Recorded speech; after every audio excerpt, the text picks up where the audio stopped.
तो बीजेपी नेता संबित पात्रा ने विपक्ष को घेरा है। बड़ी खबर सामने आई है। आपको बता दें, किसानों को लेकर विपक्षी दलों पर सवाल उठाए हैं। विपक्ष किसानों को बरगलाने का काम कर रही है, ये बीजेपी का कहना सामने आया। संबित पात्रा ने मोदी सरकार की जमकर तारीफ की है। किसानों में भ्रम फैला रहा है विपक्ष, संबित पात्रा का कहना सामने आया। कृषि कानून आने के बाद से लगातार जीत रही चुनाव, किसान साथ ना होता तो ये रिजल्ट ना होता।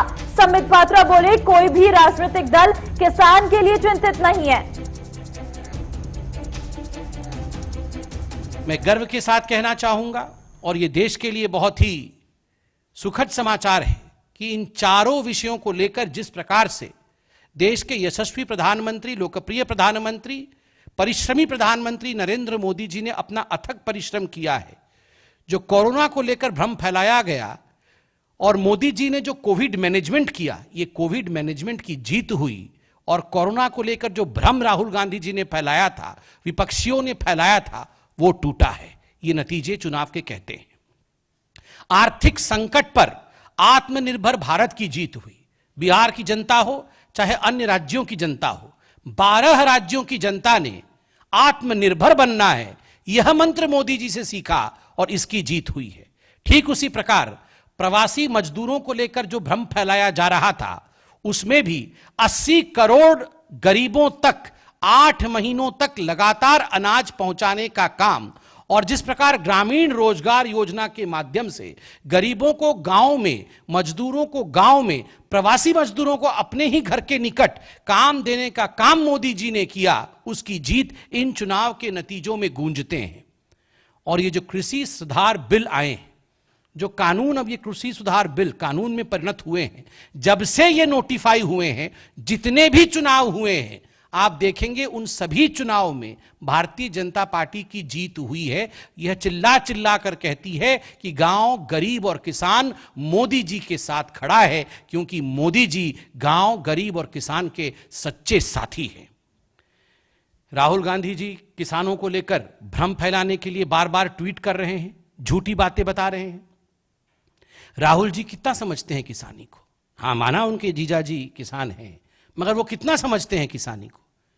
ये अंदर की बात है, मैं आज आपको बता रहा हूं। जब उनसे पहली बार बताया गया कि रबी का खरीफ का क्रॉप हो गया है, रबी आने वाला है, तो जानते हैं वो क्या समझते हैं? वो रबी और खरीफ को भारतीय जनता पार्टी का कार्यकर्ता समझते हैं। उन्हें तो ये पता भी नहीं कि ये फसलों का नाम है। रबी और खरीफ फसलों का नाम है, ये राहुल गांधी नहीं जानते हैं। जिनको इसकी समझ नहीं है, वो किसानों को बरगलाने चले हैं, वो अन्नदाता को बरगलाएंगे, संभव नहीं होगा। दरअसल ये लड़ाई आप देखिएगा, राजनीतिक गुटों के बीच की लड़ाई हो गई।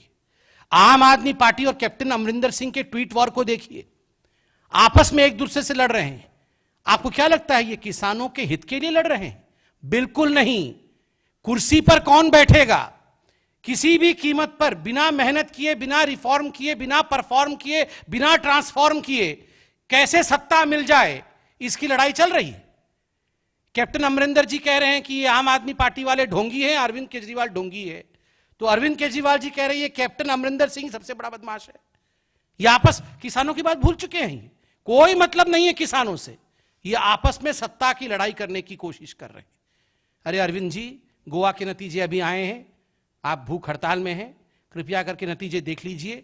वहां 0 है, यहां हीरो बनने की आप कोशिश कर रहे हैं। और अरविंद जी, हमें ये पता है, ये जो हंगर स्ट्राइक आप कर रहे हैं, ये नींबू पानी से मिटने वाला नहीं है।